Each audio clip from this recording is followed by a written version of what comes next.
Vamos começar analisando essa matéria do Correio Brasiliense. Estados Unidos discordam de Lula sobre a ofensiva de Israel. É o título, e o subtítulo é Cessar fogo em Gaza é vetado pela segunda vez. Não deveria ser o contrário? Pode tirar, Gui.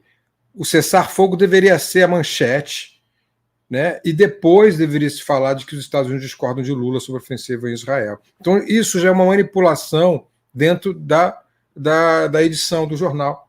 Já se faz isso, já se faz uma manipulação. Estamos falando de um jornal impresso, estamos falando também da configuração dentro do ambiente digital, que coloca o título no lugar do subtítulo e vice-versa. Então, a forma como se comunica já é uma forma de distorcer a notícia. Entretanto, o que a imprensa, a grande imprensa, notou é que não houve nenhum repúdio, nenhuma fala de repúdio por nenhum líder mundial. Nem Macron, nem Biden, que é o grande aliado de Israel, repudiou a fala de Lula comparando Hitler a Netanyahu. Porque o Lula nunca falou em holocausto. O Lula só falou que é o que o Hitler fez com os judeus durante a Segunda Guerra Mundial, os judeus estão fazendo com os palestinos, que, aliás, José Saramago já tinha dito, e por isso foi também considerado persona não grata em Israel. E aí a imprensa mainstream começa a perceber que o buraco é mais embaixo, que os líderes mundiais, ao se calarem, eles estão concordando com Lula. E o Petro, presidente da Colômbia, não só concordou se calando, ele falou, ele disse: Lula tem razão, ele externou o que todos nós pensamos, mas não podemos externar como presidente porque não temos a coragem. E o Lula teve a coragem. E aí a imprensa começa a mudar. Bota o segundo print no ar aí, por favor, Gui.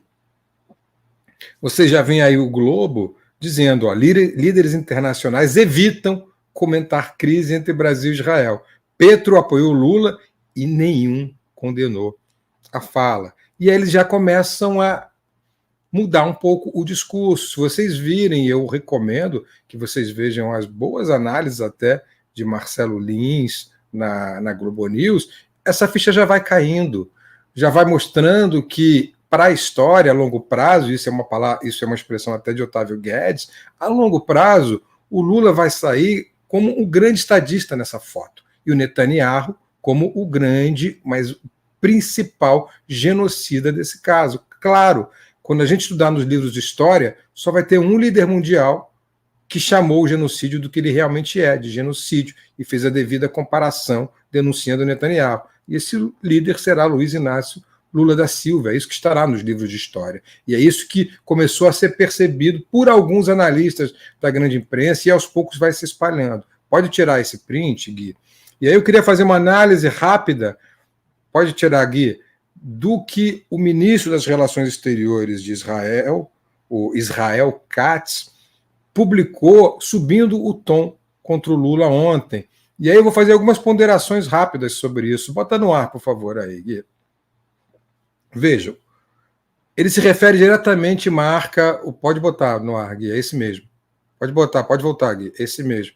Ele se refere ao presidente do Brasil e tagueia, marca o presidente Lula e diz: milhões de judeus em todo o mundo estão à espera do seu pedido de desculpas.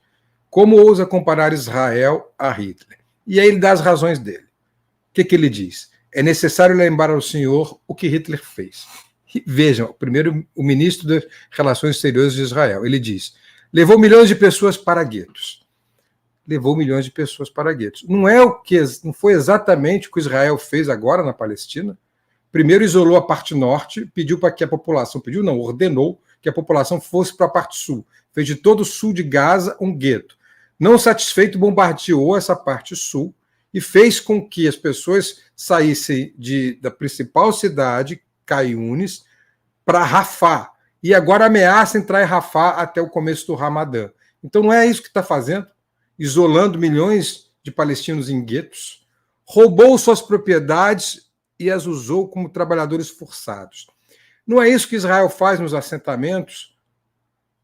Não só em Gaza, estou falando da Cisjordânia inteira. Assentamentos em que se rouba propriedades de palestinos e se assentam cidadãos de Israel. Não é isso que está fazendo o governo de extrema-direita de Netanyahu? Não estamos aqui condenando o povo israelense. Pelo contrário, muitos israelenses, muitos judeus são contra essa política de extrema-direita de Benjamin Netanyahu, mas não faz exatamente como Hitler, não rouba suas propriedades, usa como trabalhos forçados. Vocês já chegaram a ver as relações trabalhistas de palestinos em Israel e até mesmo na Cisjordânia, que é um território palestino, da maneira como são tratados, o quanto recebem? Claro que não é o campo de concentração de Auschwitz, é claro que não é isso, mas há trabalhos que a gente poderia chamar de análogos à escravidão. E depois, com brutalidade sem fim, começou a assassiná-los sistematicamente. O que são 30 mil mortos na faixa de Gaza, se não assassinatos sistemáticos, inclusive 10 mil crianças? O que acontece na Cisjordânia hoje, inclusive, e piorou muito depois do 7 de outubro? Então, meus caros, pode tirar, Gui, é só para contextualizar o próprio Twitter do ministro das Relações Exteriores, é uma confissão de que Israel, o Estado de extrema-direita militarizado de Israel, está fazendo com os palestinos o mesmo que Hitler fez com os judeus, como disse o presidente Lula. É ele, o ministro das Relações Exteriores, que está confessando isso no seu próprio tweet. Dito isso, vamos ao nosso assunto de hoje, que será melhor examinado pelo professor João César daqui a pouco. Toda essa celeuma em torno de Israel, ela não é gratuita na extrema-direita. É uma estratégia global da extrema-direita mundial de se aproximar de Israel, de usar Israel como um símbolo religioso, e não à toa Bolsonaro foi batizado lá no Rio Jordão, Milei se converteu ao judaísmo, Trump se aproximou de Israel e mudou a capital de Tel Aviv para Jerusalém. Há uma simbologia orquestrada na extrema-direita mundial em trazer Israel como um centro político-religioso para pregar o que se chama hoje de teologia do domínio, que vem substituir a teologia da prosperidade, que foi a primeira grande teologia proposta pelas igrejas neopentecostais, entre elas a Igreja Universal do Reino de Deus ou a Igreja do Silas Malafaia, sempre lembrando que é aos líderes que a gente se refere. Então, por exemplo, ao Edir Macedo. Há muito tempo, meus caros, Jesus não é mais o caminho. Vocês lembram da frase de para-choque? Jesus é o caminho das igrejas universais? Jesus não é mais o caminho agora é Davi.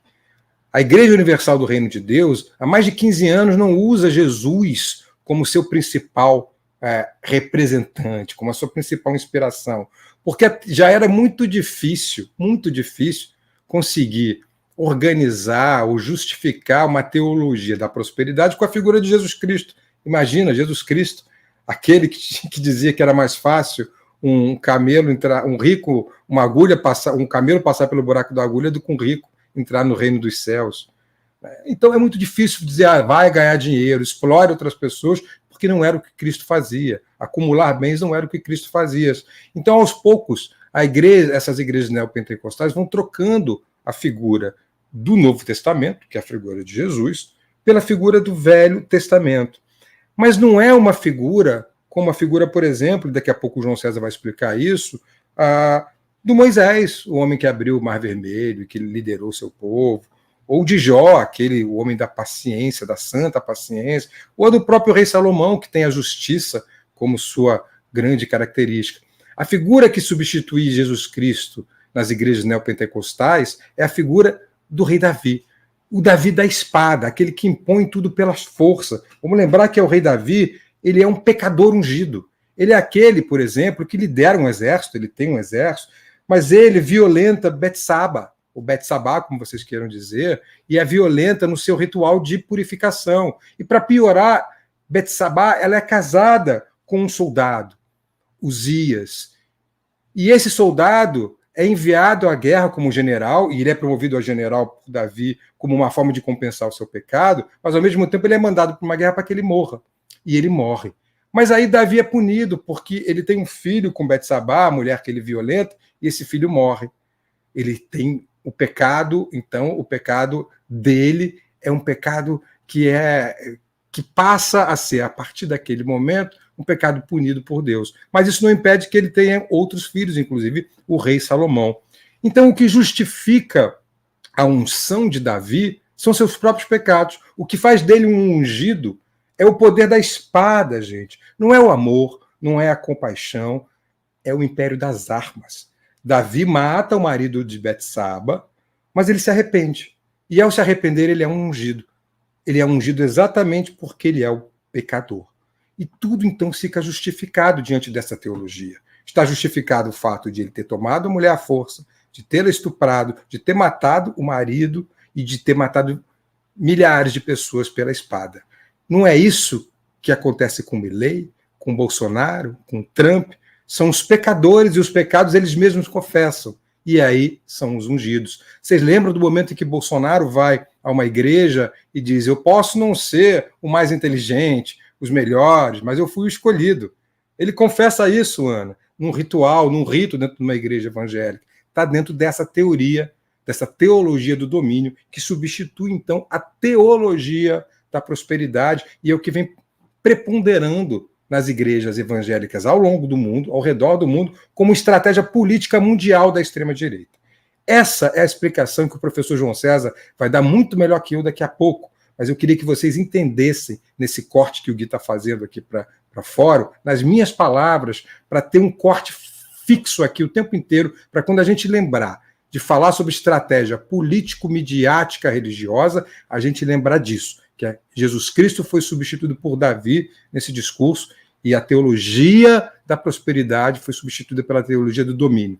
E o que é a teologia do domínio? É a justificativa de que é preciso não apenas impor a fé, mas impor a fé pela força. E todo aquele que na teologia do domínio político e da imposição não se apropria, não se enquadra na fé, ele é o inimigo. Então, o que é a teologia do domínio político? A teologia do domínio político ela é a imposição da própria fé e do próprio Deus sobre todos aqueles que pensam diferente. E para isso, pode-se usar as armas, pode-se usar a espada de Davi. Não é à toa que a Igreja do Reino Universal tem aquele templo de Davi gigantesco em São Paulo. E ela pode usar a força. Não é à toa que Bolsonaro faz a apologia das armas. É a mesma apologia da espada de Davi. Vocês conseguem entender como tudo isso está justificado numa falsa teologia criada para fins políticos? Essa é a nova arma da extrema-direita mundial. Deu para entender, Ana, basicamente, o que a gente vai ter com o João César daqui a pouco?